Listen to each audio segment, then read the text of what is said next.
Hello दोस्तों, कैसे हो आप लोग। मेरा नाम है दीपक और मैं स्वागत करता हूं अपने इस YouTube channel civil only prelims में, जिसमें कि बात करेंगे आज हिंदी एडिटोरियल 16 जून 2023 की। चलिए स्टार्ट करते हैं आज का जो आज के आर्टिकल है। हमारे 5 आर्टिकल आज मैंने लिया है, जिसके जो कि आज इंपॉर्टेंट भी है और समझने की भी बात है।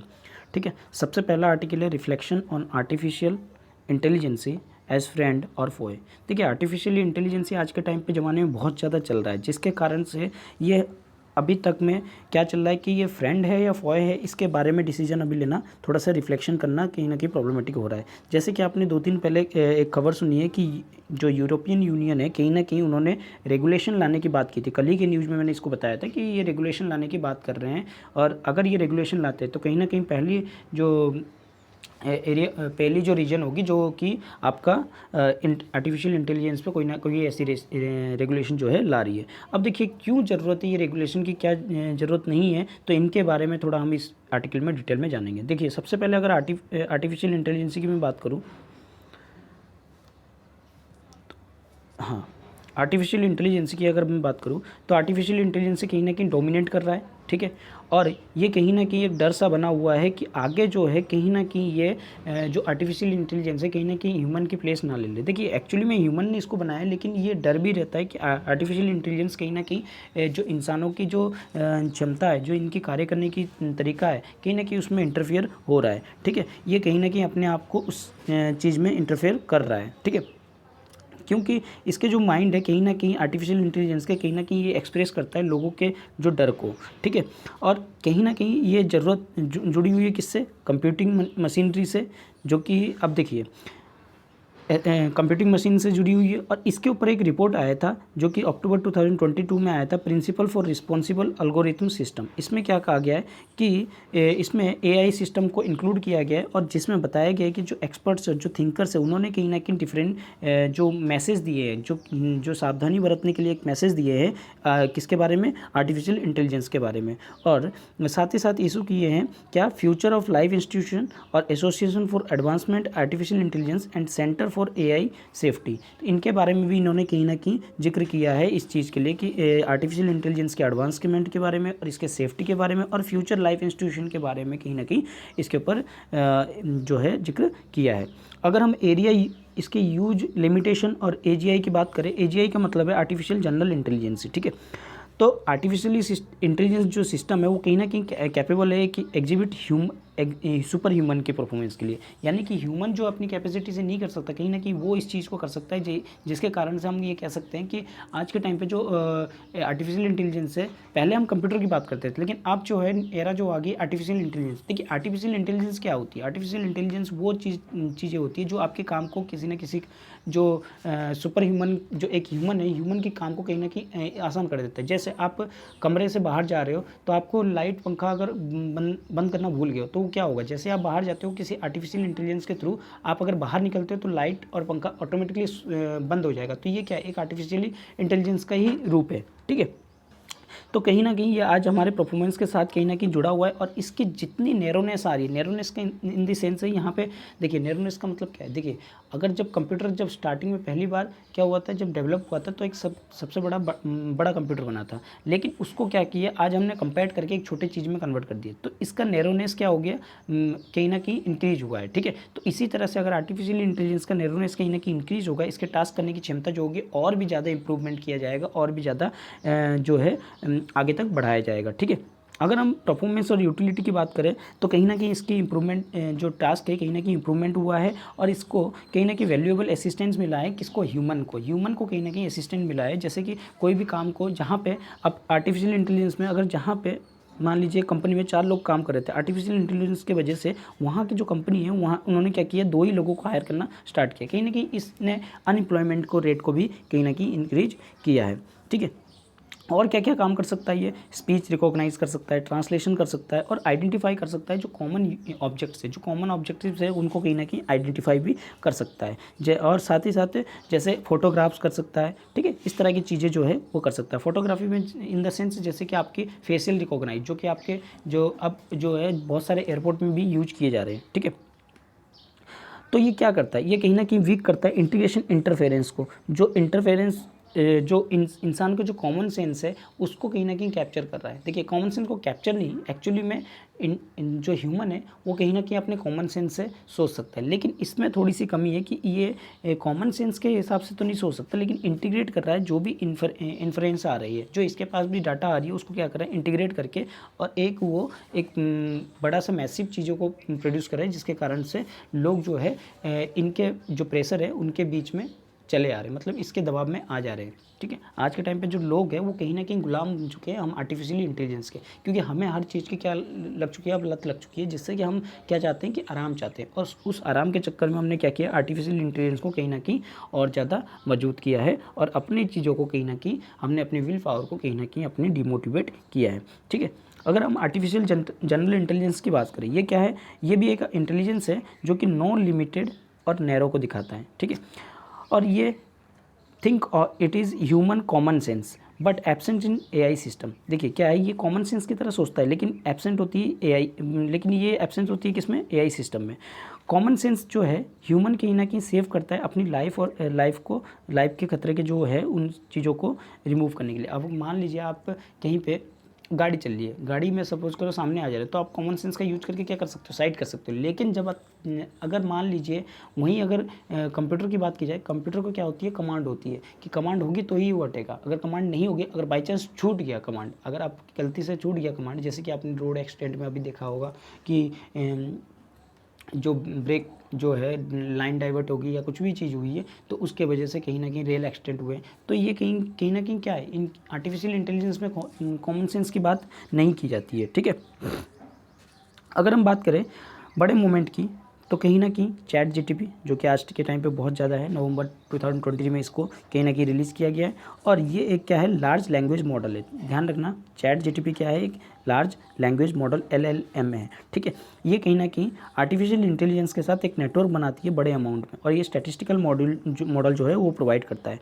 अगर हम चैट जीटीपी की बात करें तो ये कहीं ना कहीं आज के टाइम पे बहुत सारी कंपनियों के साथ, बहुत सारे कंपनियों को के साथ जुड़ने में हेल्पफुल भी करता है, जैसे गूगल, मेटा, अमेजन और बहुत सारी चीज़ों में कहीं ना कहीं आज के टाइम पे चीज़ों को दिखा रहा है। ठीक है, अगर हम लोग आर्टिफिशियल जनरल इंटेलिजेंस की बात करें, ये कहीं ना कहीं बहुत बड़े स्तर पे कहीं ना कहीं निकल के आ रहा है, जो कि नियर फ्यूचर में हमें देखेगा कि LLM भी, मतलब लार्ज लैंग्वेज मॉडल के रूप में भी ये नियर फ्यूचर में हमें देखने को मिलेगा। ठीक है, अगर अब आगे बात करें तो कहीं ना कहीं जो आर्टिफिशियल इंटेलिजेंस है कहीं ना कहीं स्टोइस्टिक पैरोट की तरह है, मतलब इसमें कोई सेंस ही नहीं है, मीनिंग ही नहीं है। अगर हम मीनिंग डालेंगे तो ही कुछ होगा, अगर नहीं तो कोई मीनिंग नहीं है। ये कहीं ना कहीं हमारे क्या है, कॉन्फिडेंस को कहीं ना कहीं, अगर कॉन्फिडेंट को भी किसी हम लोग अगर झूठ भी बोलते हैं तो कहीं ना कहीं कॉन्फिडेंट के साथ अगर बोलते हैं तो उसको कहीं ना कहीं सच लगता है, तो इसी तरह का काम ये भी कर रहा है। ठीक है, अगर हम इसकी बात करें मशीन आउट परफॉर्मेंस की, ये कहीं ना कहीं ह्यूमन को कहीं ना कहीं एक क्या कर चुका है, एक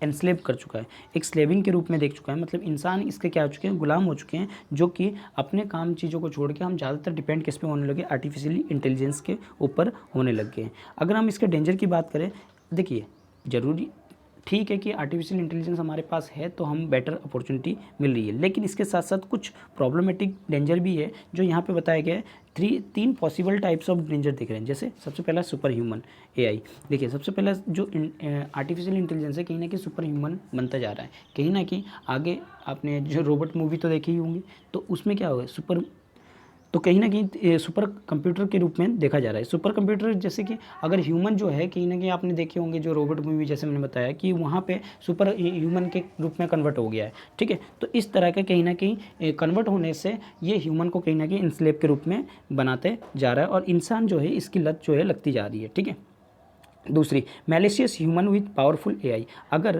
ह्यूमन के पास पावरफुल एआई होगा कहीं ना कहीं वो हर चीज़ को क्या होगा, वो काम को आराम से बना सकता है। ठीक है, उसको तोड़ सकता है और उसको कहीं ना कहीं अलग अलग चीज़ों में भी यूज कर सकता है। जैसे कि यहाँ पे मिलिट्री की बात की गई, स्मार्ट मिलिट्री की बात की गई, अगर मान ले पॉलिटिकल की, अगर इलेक्शन वगैरह की बात की गई तो पॉलिटिकल चीज़ों में भी इंटरफेयर कर सकता है।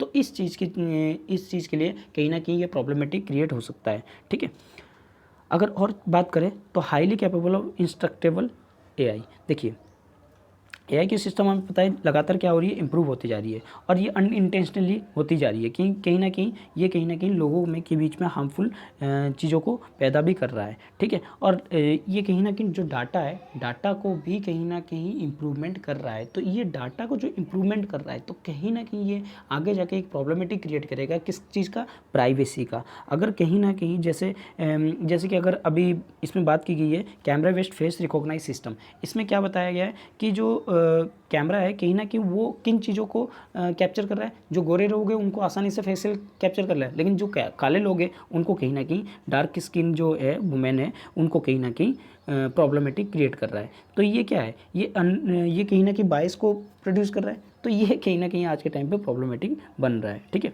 और साथ ही साथ जैसे मैंने प्राइवेसी का कहा, प्राइवेसी के लिए भी हमारे क्रिटिकल कंसर्न बना हुआ है, ठीक है। इसके एल्गोरिथम सिस्टम किस तरह से वॉच करते हैं कॉन्स्टेंटली, उसको कहीं ना कहीं देखने की ज़रूरत है, ठीक है। दूसरी जो चीज़ें हैं, जो चिंताजनक चीज़ें, वो क्या है, इनकी डेवलपमेंट, टेक्नोलॉजी किस तरह से डेवलप होगी, कैसे डेवलप होगी, इस चीज़ की बात की जा रही है। और कैसे इनको ट्रांसफॉर्म किया जाएगा एक एंटिटी से दूसरी एंटिटी। यानी कि अगर मान लीजिए कोई चीज़ें बन रही है तो उसको गवर्नमेंट क्या चाहेगी, गवर्नमेंट चाहेगी कि किस तरह से नॉन प्रॉफिट, मतलब स्टेट क्या चाहेगी, स्टेट चाहेगा कि उसको नॉन प्रॉफिट के मोड पे ही चलाया जाए। लेकिन बहुत सारी ऐसी कंपनियां हैं जो कि क्या चाहेगी कि प्रॉफिट के मोड पे ही चलाया जाएगा, ठीक है। तो उसको कहीं ना कहीं अगर प्रॉफिट के मोड पे चला जाएगा तो कहीं ना कहीं खतरा जो है वो कहीं ना कहीं ज़्यादा बना हुआ रहेगा, ठीक है। जो कॉमर्शियल एंटिटीज है वो कहीं ना कहीं नो इफेक्ट पब्लिक आउटसाइड को देखेंगे एंड सेंटर एक्शंस, और सेंटर जो है वो कहीं ना कहीं अपने एक्शंस को देखेगी, अपने जो लोगों को है उनको देखेगी। लेकिन कंपनियां जो है वो कहीं ना कहीं बाहरी चीज़ों को, मतलब प्रॉफिट के मोड पे देखेगी। तो कहीं ना कहीं वो सेल करेगी और इन चीज़ों को अगर गलत हाथों में चला जाए तो कहीं ना कहीं ये प्रॉब्लमेटिक क्रिएट हो सकता है। और साथ ही साथ और क्या बताया यहाँ, अफेक्टिंग ह्यूमन को बताया है कि इफेक्ट ह्यूमन जो है कहीं ना कहीं ज़्यादा ही इफेक्टिव होंगे अगर इसके ऊपर रेगुलेशन नहीं किया गया। और कहीं ना कहीं इसका इफेक्ट जो होगा, नेगेटिव इंपैक्ट पड़ेगा किस पे, इंडिविजुअल पे। अगर इसको रेगुलेशन ठीक तरीके से नहीं किया गया, इसके ऊपर कोई रेगुलेशन नहीं लाया गया, तो कहीं ना कहीं इसका अफेक्शन जो है वो इंडिविजुअल भी पड़ेगा, ग्रुप पे भी पड़ेगा, और ह्यूमन्स जो है पूरी वर्ल्ड पे ही इसका असर जो है देखने को मिलेगा। जो बहुत सारी सोशल मीडिया का डिबेट कह रहे हैं कि जो एआई है कहीं ना कहीं हमारे डिस्ट्रक्शन की तरफ बढ़ रहा है, कहीं ना कहीं हमें क्या कह रहा है, आगे की तरफ बढ़ा रहा है, जो कि हमारे विनाश की तरफ बढ़ा रहा है। कहीं ना कहीं इसको बैन करना चाहिए, लेकिन एक्चुअली में पूरा बैन करना, ब्लैंकेट बैन करना कहीं ना कहीं ये प्रॉब्लमेटिक हो सकता है। क्यों? क्योंकि किसी चीज़ को पूरी तरह से बैन कर दोगे तो वो उसका सही सोल्यूशन नहीं है। आज मान लीजिए जैसे कि अगर हम आर्टिफिशियल इंटेलिजेंस को पूरी तरह से बैन कर दे, क्या जो ग्लोबल वार्मिंग बढ़ रहा है उसमें आप पंखा नहीं चला पा रहे हो, ठीक है, मान लीजिए अगर पंखा नहीं चला पा रहे तो कहीं ना कहीं आपको क्या होगा, सर्वाइव कर पाओगे, नहीं कर पाओगे, ठीक है। आर्टिफिशियल इंटेलिजेंस को पूरी तरह से बैन करना कहीं ना कहीं सॉल्यूशन नहीं है। उसके लिए क्या होना चाहिए, रेगुलेशन होना चाहिए, उसके लिए लोगों में अवेयरनेस होनी चाहिए कि किस तरह से यूज किया जाए, कैसे यूज किया जाए। ये सारी चीज़ों को लोगों के बीच में क्या करना चाहिए, हमें रखना चाहिए, ठीक है। अब इंडिया को क्या करना चाहिए, इंडिया को सबसे पहले अवेयरनेस और डिबेट अवेयरनेस की बात करनी चाहिए और इस पर डिबेट करना चाहिए कि किस तरह से हम एआई को ठीक तरह से यूज कर सकते हैं और किस तरह से हम लोग इसका एडप्टेशन जो है जो एआई सिस्टम का वो, देखिए सबसे पहले इंडिया की बात करें तो इंडिया में एडप्टेशन जो है एआई का वो कहीं ना कहीं कम है, और बाकी हम जो एडप्टेशन ले रहे हैं वो कहीं ना कहीं वेस्ट से आ रही है। और जब वेस्ट से कोई चीज़ें आ रही है तो इसका मतलब है वो क्या है, ज़्यादा ही हमें क्या कर रहे हैं, उनके ऊपर डिपेंडेबल बना रहे हैं, ठीक है। और कहीं ना कहीं इन चीज़ों में कहीं ना कहीं इफ़िशियंसी भी लाना ज़रूरी है, शॉर्टकम इसको कहीं ना कहीं दूर करना भी आज के टाइम पे ज़रूरी है। तो इसके लिए क्या होना चाहिए, सही चेक एंड बैलेंस होना चाहिए, जिसके कारण से हमें जो है इसके सही पोटेंशियल के बारे में पता लगे और सही यूजेस के बारे में पता लगे। जैसे कि मैंने कहा था कि यूरोपियन यूनियन जो है प्रपोजल लाया है किसके, रेगुलेशन की, कि किस तरह से इसको रेगुलेट किया जाए, किस तरह से लोगों के बीच में इसको रखा जाए ताकि लोग इसको सही तरह से यूज कर सकें, ठीक है। अगर ऐसा करता है यूरोपियन यूनियन तो कहीं ना कहीं फर्स्ट रीजन बन जाएगा जो कि इस तरह की रेगुलेशन को लेके आ रहा है, ठीक है। आई थिंक आपको ये आर्टिकल समझ में आया होगा। अगर समझ में आया है तो चलिए आगे बढ़ते हैं नेक्स्ट आर्टिकल की तरफ। अगला आर्टिकल है jumping starting the next phase of US India defence tie. देखिए क्या है, सबसे पहले अगर मैं बात करूँ 2 दिन के दौरे पे डिफेंस जो मिनिस्टर है जो यूएस के, वो कहीं ना कहीं इंडिया आए थे। सेक्रेटरी ऑफ डिफेंस जो है लियोड ऑस्टिन, ठीक है, जून 4 और 5 को उन्होंने कहीं ना कहीं मेजर डिफेंस पार्टनरशिप की बात की थी और एडवांस कॉरपोरेशन की बात की थी, ठीक है, किस किस चीज़ की, डिफेंस पार्टनरशिप और एडवांस कॉर्पोरेशन की बात की थी, किस चीज़ में, क्रिटिकल डोमेन में। ठीक है, क्रिटिकल डोमेन यानी कि जो डिफेंस वगैरह की सिस्टम होती है उनमें, और जो इमर्जिंग टेक्नोलॉजी होती है उनमें। तो इनमें एक इनिशिएटिव लिया गया सर्ट, आईसेट।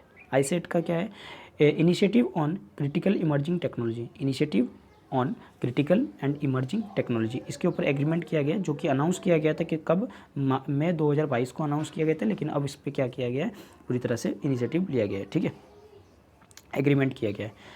अब देखिए क्या है, जो रोड मैप है कहीं ना कहीं, ये जो रोड मैप है कहीं ना कहीं क्या करेगा, बूस्टिंग करेगा किसको, डिफेंस मैन्युफैक्चरिंग को। इंडिया में जो है डिफेंस मैन्युफैक्चरिंग को बूस्टिंग करेगा। लेकिन एक प्रॉब्लम भी है, क्या प्रॉब्लम है, इंडिया जो है क्या बनना चाहता है, सेल्फ रिलायंस बनना चाहता है। ठीक है, लेकिन इस चीज़ों के वजह से वो क्या हो जाएगा, लेस इम्पोर्ट, ये क्या करेगा, लेस इम्पोर्ट डिपेंडेंसी जो है वो बनी रहेगी, और कहीं ना कहीं डिपेंडेंसी जो है किस पे रहेगी, अब टेक्नोलॉजी पे रहेगी।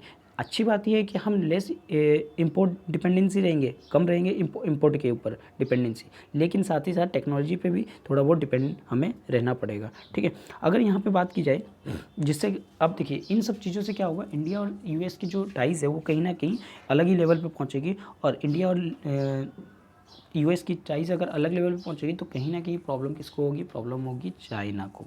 ठीक है, यहाँ पे इस विजिट के 2 ऑब्जेक्टिव बताए गए हैं। सबसे पहले तो टेक्नोलॉजी इनोवेशंस होगी, और मिलिट्री कॉर्पोरेशन में कहीं ना कहीं ग्रोथ होंगी। ठीक है, इस चीज़ के बारे में बताया गया है। अगर ये विजिट कहीं ना कहीं क्या करेगा, स्ट्रेंथन करेगा किसको, बायलैटरल डिफेंस रिलेशनशिप। जो बायलैटरल रिलेशन है, बायलैटरल मतलब दोनों पक्ष में जो डिफेंस रिलेशन है उसको कहीं ना कहीं मजबूती देने का काम करेगा, और साथ ही साथ दोनों में कोलैबोरेशन, दोनों में जो सहमति है, जो दोनों में जो रजामंदी है उसको भी कहीं ना कहीं क्या करेगा, प्रमोट करेगा, यानी कि आगे तक बढ़ाएगा। किस फील्ड में, डिफेंस इंडस्ट्री में। और कहीं ना कहीं आज के टाइम पे डिफेंस इंडस्ट्री ज़्यादा ज़रूरी है। देखिए यूएस इंडिया के साथ इन्वॉल्व होने का रीज़न क्या है, मेन रीज़न है चाइना। ठीक है, सॉरी, इंडिया यूएस के साथ इन्वॉल्व होने का मेन रीज़न है चाइना। अगर चाइना को कर्टेल करना है तो कहीं ना कहीं उसको रशिया के साथ भी डिफेंस एग्रीमेंट रखना पड़ेगा, और यूएस के साथ भी डिफेंस एग्रीमेंट रखना पड़ेगा, जिसके कारण से वो अपनी जो डेटरेंस है वो कहीं ना कहीं स्थापित कर सके। ठीक है, अगर बात की जाए इस रोड मैप से, इसका एम क्या है, एक्सपेडाइट करना क्रूशियल डेवलपमेंट को, और को प्रोडक्शन को इनिशिएटिव करना, और fostering stronger connections between defence sector. जो डिफेंस सेक्टर है उसको कहीं ना कहीं तेज करना, उसके प्रोडक्शन को कहीं ना कहीं इंक्रीज करना, और डेवलपमेंट को भी कहीं ना कहीं क्या आगे बढ़ाना। ठीक है, तो ये चीज़ है जो अभी जो है एक न्यू इनिशिएटिव को लॉन्च किया गया है, जो कि है इंडस एक्स। ठीक है, ये क्या है, ये एक डिफेंस इनोवेटिव इंगेजमेंट है, किसके किसके बीच में, इन दोनों कंट्री के बीच में। क्या है, इंडक्स एक्स, इंडक्स मतलब इंडिया प्लस यूएस और एक्स।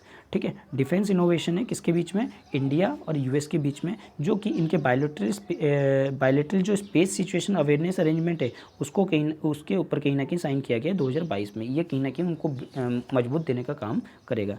ठीक है, और साथ ही साथ कुछ नए एरिया पे भी, जैसे स्पेस एक्सचेंज को भी आइडेंटिफाई किया गया कि उन एरिया में भी कहीं ना कहीं ये क्या करेंगे, कॉर्पोरेशन करेंगे, कौन, बिटवीन यूएस स्पेस कमांड और साथ ही साथ इंडिया की डिफेंस स्पेस एजेंसी। ये भी दोनों क्या करेंगे, स्पेस रिलेटेड चीज़ों में भी इन्वॉल्व होंगे। अगर इंडिया की बात की जाए, इंडिया का मेजर डिफेंस पार्टनर स्टेटस जो है वो 4 फाउंडेशनल एग्रीमेंट पे बना हुआ है। ठीक है, और जो किसके साथ साइन हुआ है, यूएस के साथ साइन हुआ है, जो जैसे कि आपके शेयरिंग टेक्नोलॉजी है, इस तरह की चीज़ें जो है वो क्या हुआ है, यूएस के साथ साइन किए गए। लेकिन ये अगर इसकी बात की जाए, अगर सेंसिटिव टेक्नोलॉजी की बात की जाए, ये कहीं ना कहीं इस पे रुका हुआ है, इन चीज़ों पे रुका हुआ है कि इन चीज़ों को अलाउ नहीं किया गया है। ठीक है, इंडिया जो है वो कहीं ना कहीं इफेक्टिव मैकेनिज्म की तरफ काम कर रहा है, और कहीं ना कहीं जो ये डिफ़िकल्टीज़ आ रही है और जो ये स्ट्रक्चरल डिफरेंस आ रही है, कहीं ना कहीं उसको रोकने में भी इंडिया आगे बढ़ रहा है, उस दिशा की ओर बढ़ रहा है।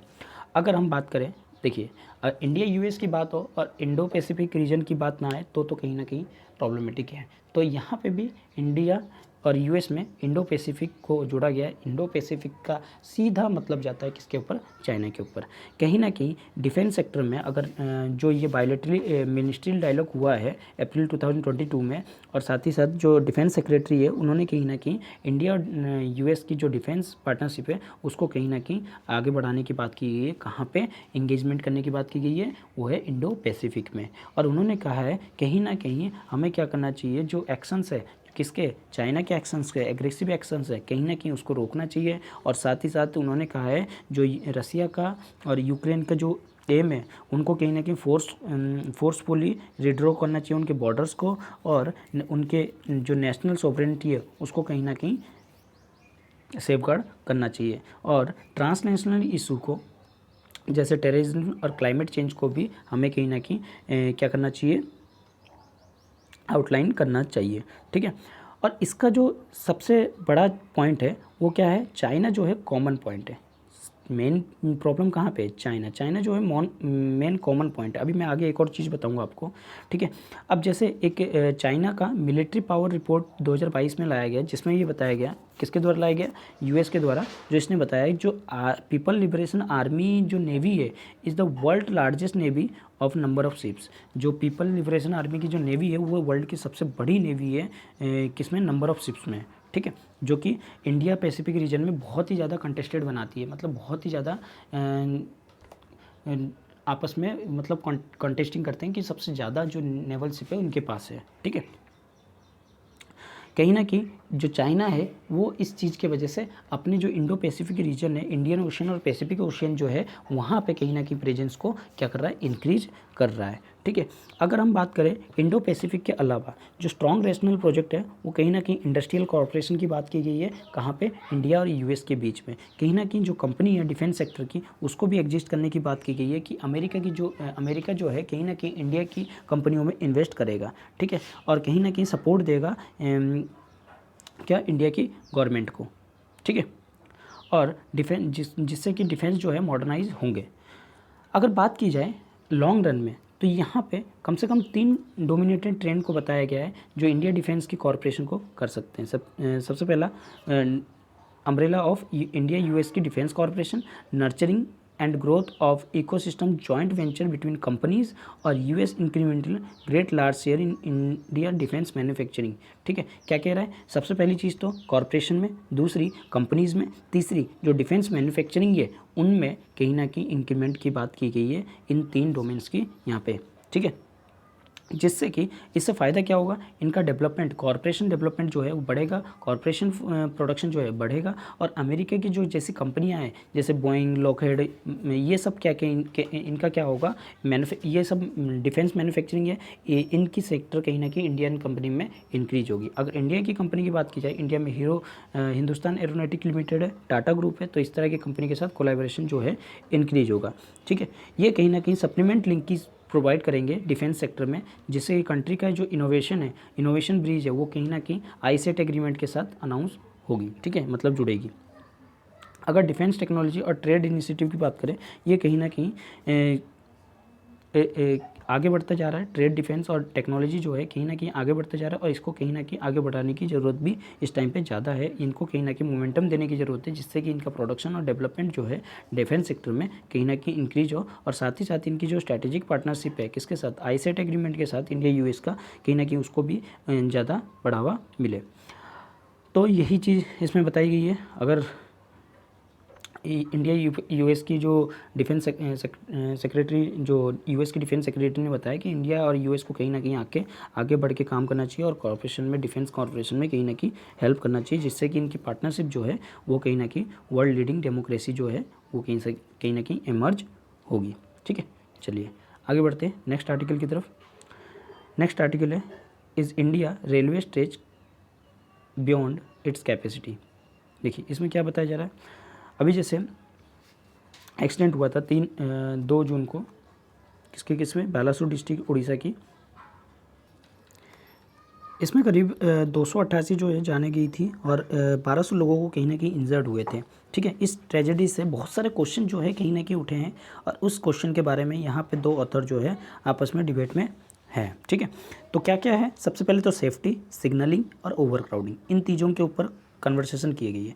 सबसे पहली बात की जाए, जब मेंटेनेंस वर्क चल रहा था रेलवे का, तो वहाँ पे ऑटोमेटिक सिग्नल अगर स्टॉप हो गई थी तो मैनुअल वर्क जो है टेक ओवर क्यों नहीं किया गया। ठीक है, टेक ओवर जो there is a manual take over in the system, ठीक है, ये बात की गई है। और अगर डिज़ाइन जो ऑटोमेटिक सिग्नल जो सिस्टम है वो कहीं ना कहीं फेल हुआ था तो on the side of safety, तो क्यों इसको मैनुअल सिस्टम को स्ट्रेंथ क्यों नहीं किया गया था, इसके ऊपर बात की जा रही है। तो सबसे पहले महेश मंगल जी क्या बता रहे हैं इसके लिए बता रहे हैं। सबसे पहले तो first regarding inspections and shortcomings, जो कमियां हैं और जो इंस्पेक्शन है वो कहीं ना कहीं होनी चाहिए। ठीक है, इसके रिगार्डिंग में बता रहे हैं इंस्पेक्शन जो होना चाहिए वो रेगुलरली होना चाहिए और किसी सुपरवाइज़र या ऑफिसर के द्वारा ही होना चाहिए। ठीक है, ये नहीं कि आपने किसी बंदे को भेज दिया जो कि अननोन बंदा है और उसको कुछ किसी के बारे में, रेलवे के बारे में पता ही नहीं है, तो कहीं ना कहीं वो इंस्पेक्शन कर रहा है, तो ये कहीं ना कहीं प्रॉब्लम है। और साथ ही साथ दूसरी बात कर रहे हैं ट्रेनिंग की। ट्रेनिंग कहीं ना कहीं रेगुलर मिलना चाहिए और इनकी रेगुलर ट्रेनिंग की वजह से क्या है, इनकी जो फीडबैक है वो भी रेगुलर ऑब्टेन किया जाना चाहिए। और साथ ही साथ ये भी ध्यान रखना चाहिए जो सिंसियरिटी है स्टाफ के अंदर वो भी कहीं ना कहीं बनी रहे और ये इस तरह के इंसिडेंट जो है वो ना हो।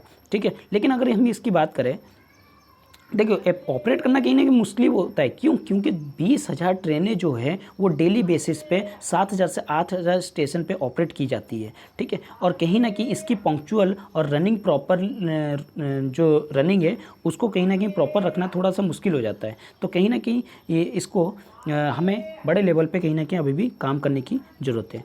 अब यहीं पे सुधांशु मानी क्या कह रहे हैं, there was a such incident but do not mean that is laxity and lack of safety. देखिए इस तरह के इंसिडेंट तो होते हैं, लेकिन इसका मतलब ये नहीं कि आप इसको पूरी तरह से ढील दे दो और इसकी पूरी सेफ्टी को ही लैक कर दो। इस तरह की, देखिए इंसिडेंट कभी भी किसी के साथ भी हो सकता है, लेकिन इसका मतलब ये नहीं कि पूरी तरह से आपको ढील देना चाहिए। तो कहीं ना कहीं इस पर क्या करना चाहिए, आपको कहीं ना कहीं सिस्टम में इंप्रूवमेंट करना चाहिए। ठीक है, इनकी सिस्टम जो हो उनकी कहीं ना कहीं इंप्रूवमेंट करना चाहिए और इसके सेफ्टी रिकॉर्ड्स को कहीं ना कहीं रेलवे जो है वो कहीं ना कहीं इंक्रीज कर भी रहा है। ठीक है, आज के टाइम पे देखा जा रहा है कहीं ना कहीं इसकी सेफ्टी रिकॉर्ड्स को कहीं ना कहीं इंप्रूवमेंट कर रहे जाए और कहीं ना कहीं ये ज़रूरत भी है सेफ्टी सिस्टम को नए दौरे से कहीं ना कहीं इंक्रीज भी करना चाहिए और बढ़ावा देना चाहिए।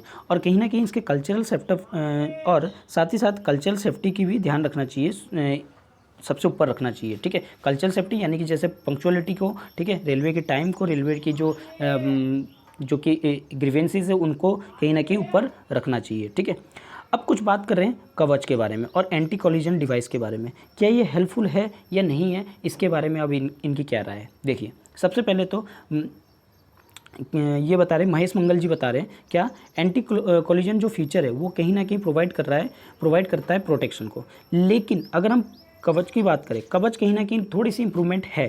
ठीक है, समझ रहे हैं, थोड़ी सी इंप्रूवमेंट है। लेकिन सपोज कीजिए एक सिग्नल जो है मेन लाइन का वो कहीं ना कहीं क्या कह रहा है यहाँ पे क्या कह रहे हैं उस कॉन्टेक्स्ट को समझिए। Suppose it was given this signal for main line but entering in loop line due to some kind of interference signal system. अब देखिए एक सिंपल सी एग्जांपल जो इसमें दिया हुआ है वो बताता हूँ। आपकी मेन लाइन लूप लाइन पे कौन खड़ी है, एक गुड्स ट्रेन खड़ी है और एक मेन लाइन पे आपकी ट्रेन चल रही है और वो 130 की स्पीड में चल रही है। अब वो क्या होती है, आपकी डीरेल हो जाती है और चली जाती है और वहाँ पे कवच सिस्टम को ब्रेक लगानी होती है। अगर ब्रेक लगाता है तो भी, और जो गाड़ी की डिस्टेंस है यानी कि जो गुड्स जो वैगन है उसकी और जो पैसेंजर ट्रेन है उसकी जो ट्रेन की डिस्टेंस है उनके बीच में 100 से 150 मीटर की जो है डिस्टेंस हार्डली बताया गया है।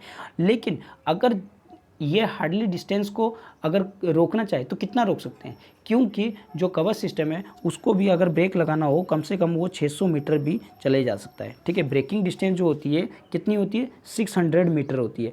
तो ये क्या कर रहा है, 100 से 150 की जो डिस्टेंस है उसको क्या कर रहा है, पार कर जा रहा है। तो यानी कि एक्सीडेंट तो होना ही था। तो उसके लिए हम क्या कर सकते हैं, इसके इम्पैक्ट को कहीं ना कहीं कम कर सकते हैं। तो ये यहाँ पे वही चीज़ कह रहा है कि एक्सीडेंट को रोक नहीं सकते थे लेकिन उसके इम्पैक्ट को कहीं ना कहीं कवच सिस्टम से रोक सकते थे, जो कि जो एंटी कॉलिजन फीचर्स या कवच सिस्टम है कहीं ना कहीं उसके इम्पैक्ट को कम से कम किया जा सकता है, लेकिन एक्सीडेंट को जो है प्रिवेंट नहीं किया जा सकता।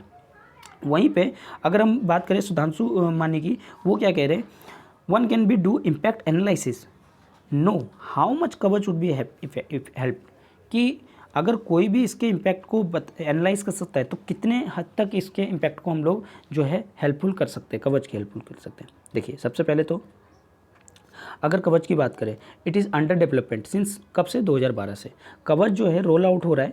ठीक है, रोल आउट हो रहा है उसकी रोल आउट की जो इंक्रीजमेंट है वो कहीं ना कहीं हर दिन बढ़ती जा रही है। और ये कहीं ना कहीं देखा जा रहा है, इसको सेफ्टी के रूप में भी देखा जा रहा है। जो यूरोपियन रेल सिस्टम है कहीं ना कहीं उसमें भी सेफ्टी के रूप में देखा जा रहा है, लेकिन इसकी कैपेसिटी जो है कहीं ना कहीं उसकी इंक्रीज़ करने की अभी भी ज़रूरत है, इसकी एडवांसमेंट वार्निंग की ज़रूरत है। और अगर इंडिया की बात की जाए जस्ट 4% जो है फास्ट इम्प्लीमेंट हुआ है और इम्प्लीमेंट हुआ है, और इसको कहीं ना कहीं फास्ट इम्प्लीमेंट करने की ज़रूरत है अभी भी।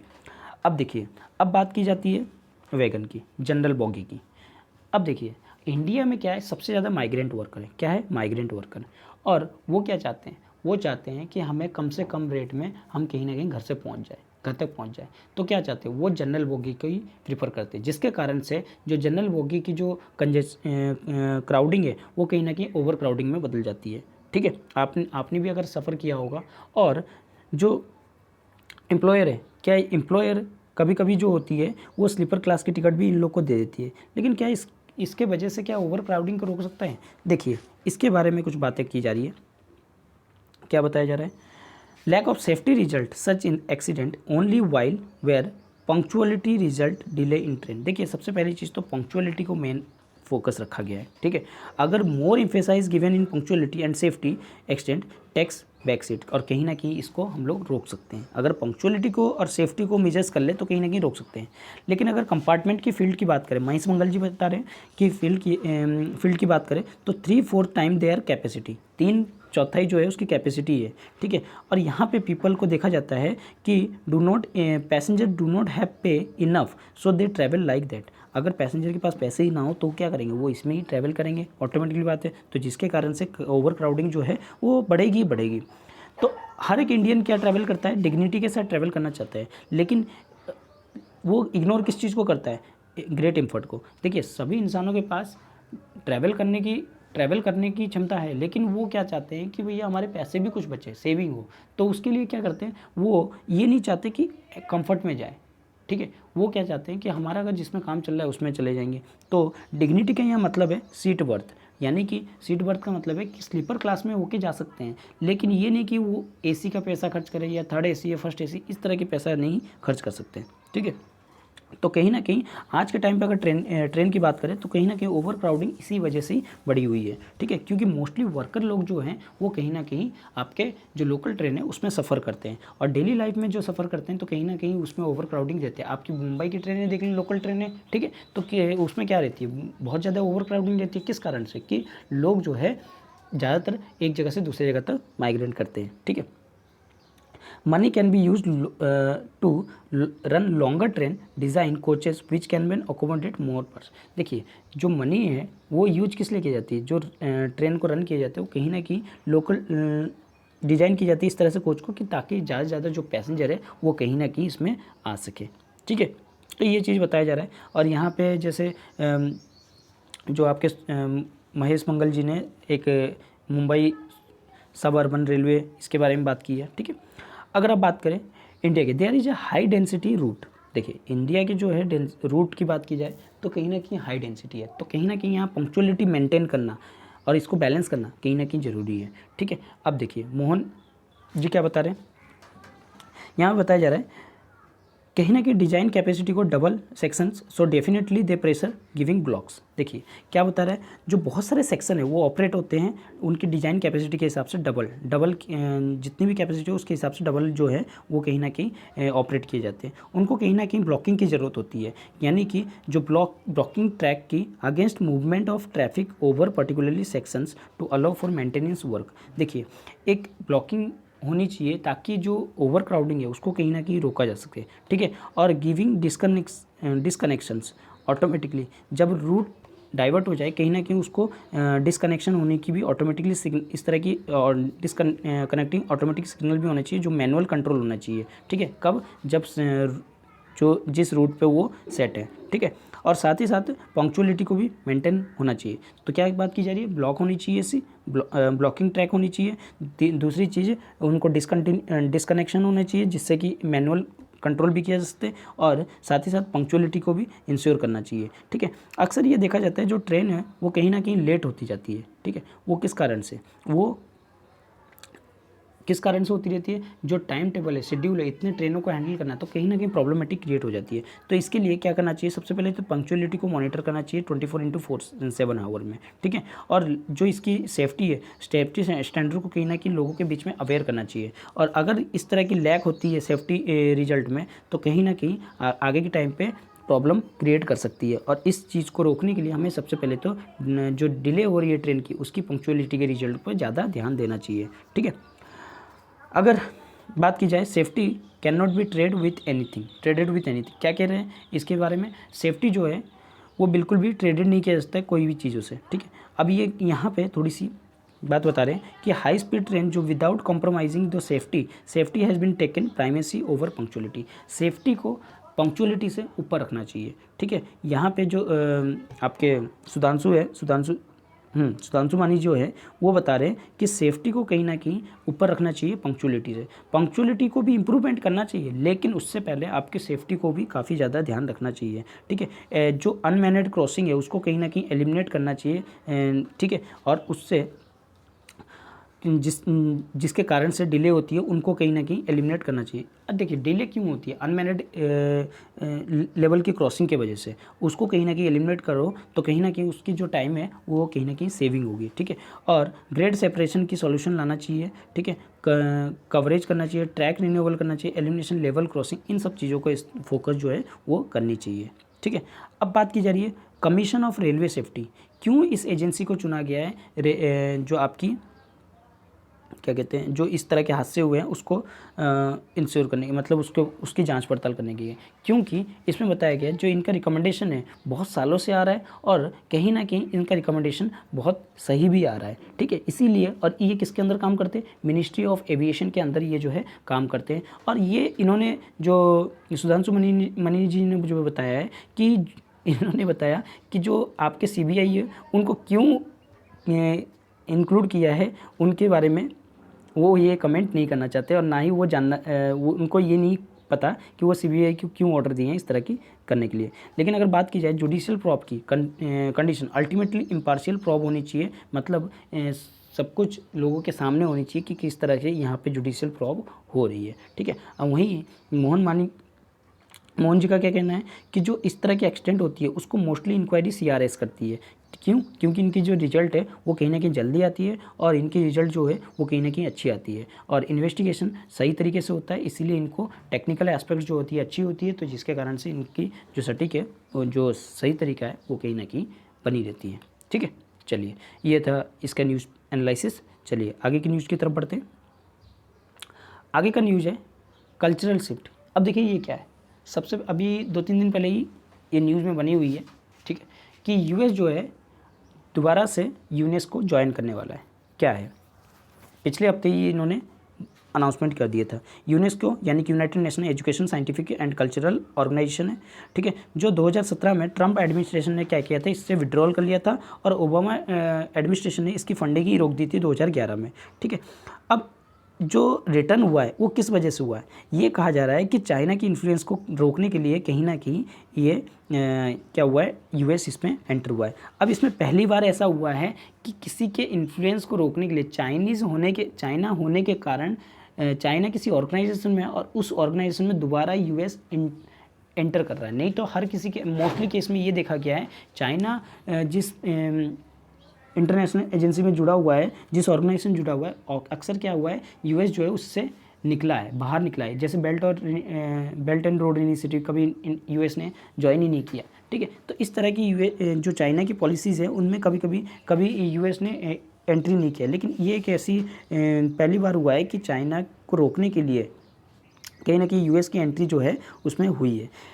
तो इन्होंने क्या बताया, इन्होंने ये बताया कि 2020 में जो जो प्रेसिडेंट थे ट्रंप, उन्होंने अनाउंस किए थे कि जो विड्रॉल है, US की विड्रॉल है फंडिंग की, वर्ल्ड हेल्थ ऑर्गेनाइजेशन भी हो जाएगी और साथ ही साथ ये पेरिस एग्रीमेंट से भी विड्रॉल कर लेंगे, ठीक है। लेकिन उसके बाद जो short changes by major polluter such as China and India in such cases WHO cause over inadequate response time gravity pandemic origin of China. क्यों? क्योंकि देखिए जो उस टाइम पे पेंडेमिक आया था कोई वहाँ पे एडुकेट रिपोर्ट नहीं मिल पा रही थी, एक सही रिपोर्ट नहीं मिल पा रही, जिसके कारण से जो US था जो था वो नाराज़ था कहीं ना कहीं, ठीक है। और साथ ही साथ जैसे पॉलिटिकल चेंजेस हो रहे, तो जैसे ही पॉलिटिकल चेंजेस हुए यानी कि जोसेफ बाइडेन जो है अब आए, तो उन्होंने कहीं ना कहीं जो फंडिंग है उसको कहीं ना कहीं लाया और रीजॉइनिंग किया किसको, क्लाइमेट चेंज को भी, ठीक है। मतलब WHO की फंडिंग को भी बैक किया और साथ ही साथ क्लाइमेट चेंज को भी रीजॉइन किया। अब देखिए इसमें प्रॉब्लम क्या आ रही है, अब क्या चीज़ हो रहा है इसमें, कहीं ना कहीं ये चीज़ें किस चीज़ को दिखाती है, अमेरिका की पॉलिसीज़ को दिखा रही है। अमेरिका की पॉलिसी क्या हो रही है, एकदम से निकल रही है, कोई पॉलिसी बाहर जा रही है, कोई अंदर आ रही है, तो इस तरह से बनी हुई है, ठीक है। ये क्या बता रहा है, यूएनएस की जो री एंट्री है वो कहीं ना कहीं बता रहा है क्यों ये पहले ऐसा क्यों क्या हुआ, क्यों इंडिया वो जो US जो है वो एग्जिट कर गया पहली प्लेस में और फिर दोबारा उसमें आ रहा है। और US की ये पहली बार नहीं है, और भी बहुत सारी चीज़ें जैसे एंटी इजराइल वाइस करना, ठीक है। US जो तब था जो था वो स्टंच एलाइज था किसका, इजराइल का, और अब जो है और ना वो पैलेस्टाइन को रिकॉग्नाइज ही नहीं कर रहा था, ठीक है। इस तरह की जो चीज़ें कर रहा है वो क्यों कर रहा है, ठीक है। अब देखिए इससे पहले भी एक बार हुआ था, रीगन एडमिनिस्ट्रेशन जो रीगन प्रेसिडेंट थे उस टाइम के, तो 1984 में यूनेस्को से उन्होंने भी विड्रॉल कर लिया था, लेकिन एडवांसिंग सोवियत उन्होंने क्या दिया था, बताया था एडवांसिंग सोवियत इंटरेस्ट के कारण से उन्होंने यूनेस्को से बाहर निकल गए थे। लेकिन जैसी जैसी अब देखिए यहाँ से थोड़ा सा लाइन जो है चेंज हो गई है ऑथर की, बता रहे हैं development of AI is slightly different from historical technological change. अगर जैसे जैसे जो आर्टिफिशियल इंटेलिजेंस का एंटर हुआ है उसने कहीं ना कहीं टेक्नोलॉजी के डेवलपमेंट में कहीं ना कहीं बदलाव लेके आए हैं। और जो पेटेंट है अलग अलग कंट्री के जो यूएस के वो कहीं ना कहीं ज़्यादा बढ़े हुए हैं। But with AI China along with rising repertory patent and research publication, और चाइना की जो यहाँ पे AI से रिलेटेड है या फिर जो आपके पेटेंट से रिलेटेड है या पब्लिकेशन है वो कहीं ना कहीं ज़्यादा बढ़ते हुए नज़र आ रहे हैं। तो इसी चीज़ के लिए वो क्या कर रहा है US जो है, अब देखिए यूनेस्को भी इस यूनेस्को में US जो है ज्वाइन कर रहा है, क्योंकि यहाँ पे देख रहा है जो चाइना है वो कहीं ना कहीं अपने पेटेंट को अपने रिसर्च को कहीं ना कहीं आगे बढ़ा रहा है, और US अगर यूनेस्को की मदद नहीं लेगा तो कहीं ना कहीं वो लैग कर जाएगा इन सब चीज़ों से। तो इसी के लिए वो क्या कर रहा है, इन चीज़ों को इम्प्रूवमेंट करने की बात की जा रही है, और यहाँ पे कहीं ना कहीं इम्प्रूव मशीन लर्निंग सिस्टम की बात की जा रही है, जो इसको कहीं ना कहीं रोक रहा था, अब वो कहीं ना कहीं स्ट्रेंथन करेगा। और साथ ही साथ जैसी अदर टेक्नोलॉजी है, no country have sustain and natural as of artificial indefinite. बिना आर्टिफिशियल इंटेलिजेंस के कोई भी कंट्री जो है आज के टाइम पे थोड़ी सस्टेन करना थोड़ा सा मुश्किल हो जाएगा। तो इसीलिए अमेरिका जो है ऑलमोस्ट एटलीस्ट 600 मिलियन जो है outstanding dues UNESCO, but it a high time and the country such as India do well point this out. अब देखिए इंडिया की बात करें तो इंडिया पे यहाँ पे अच्छा कर रहा है, लेकिन US जो है अब यहाँ पे $600 मिलियन का जो है आउटस्टैंडिंग जो है ड्यूज देना चाहता है किसको, US के लिए, यूनेस्को, ठीक है। जो ऑर्गेनाइजेशन है get striker and on country exciting and entering in fabulous ground along farming framing policies research. अगर इसके अंदर एंट्री करते हैं तो क्या होगा, अब एंट्री करने के साथ साथ जो पॉलिसीज़ है और रिसर्च है कहीं ना कहीं उसमें फ्रेमिंग आएगी, और जो कनेक्शन होगा वो वर्ल्ड का कनेक्शन होगा जो कहीं ना कहीं इस टसल के बीच में कहीं ना कहीं अकोमोडेट करना स्टार्ट करेगा, ठीक है। तो ये था इसका न्यूज़ एनालिसिस। आगे बढ़ते हैं, जो आखिरी न्यूज़ है हमारी, कोड रेड। देखिए जैसे कि आपको पता है अभी लॉ कमीशन ने एक पब्लिक आइडिया मांगा है कि पब्लिक जो है अपनी व्यूज़ दे किस पे, यूनिफॉर्म सिविल कोड के ऊपर, UCC के ऊपर। देखिए आप ये UCC जो है यूनिफॉर्म सिविल कोड किस आर्टिकल के अंदर आता है, ये आप हमें कमेंट सेक्शन में बताइए।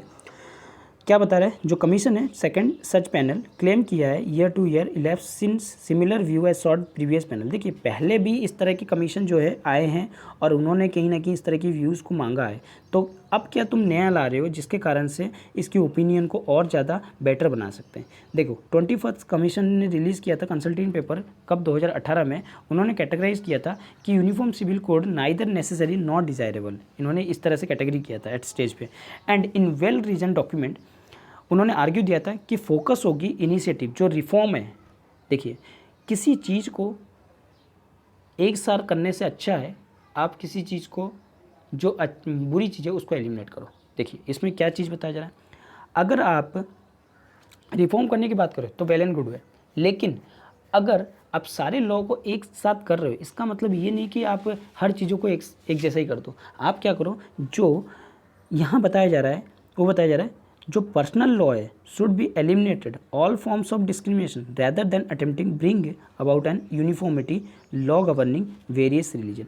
जो इनके अंदर एलिमिनेशन है, डिस्क्रिमिनेशन है, कहीं ना कहीं आपको उसको एलिमिनेट करना चाहिए, ना कि सबको उठा के आपको एक जैसा कर देना चाहिए।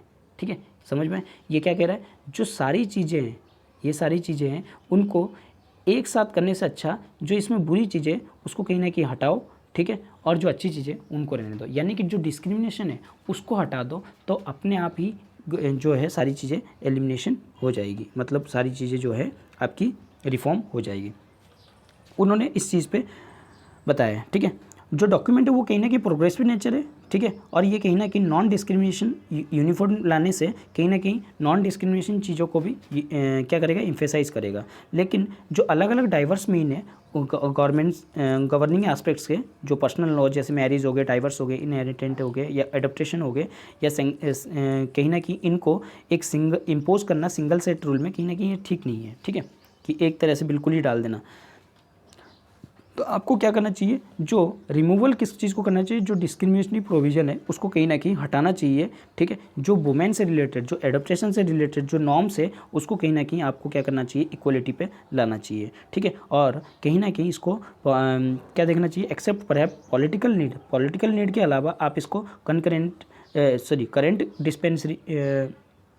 Dispensation bring issue electoral arena. यहाँ पे आपको पॉलिटिकल नीड की कोई ज़रूरत नहीं है, मतलब क्या नाम है, इलेक्ट्रल एरिना के चीज़ों से नहीं देखना चाहिए, इलेक्ट्रल चीज़ों से नहीं देखना चाहिए, आपको एक न्यूट्रल माइंडसेट से इसको क्या करना चाहिए, देखना चाहिए।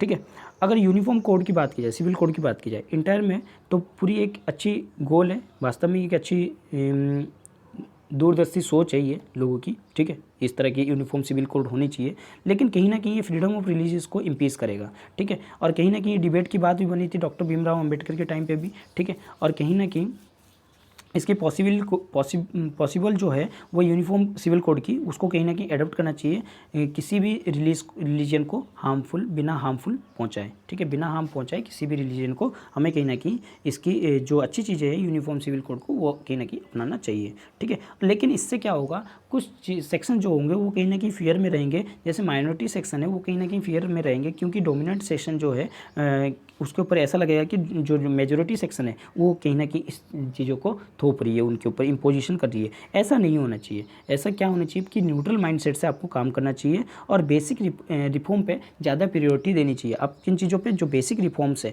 उनको ऊपर कहीं ना कहीं ज़्यादा प्रायोरिटी देनी चाहिए।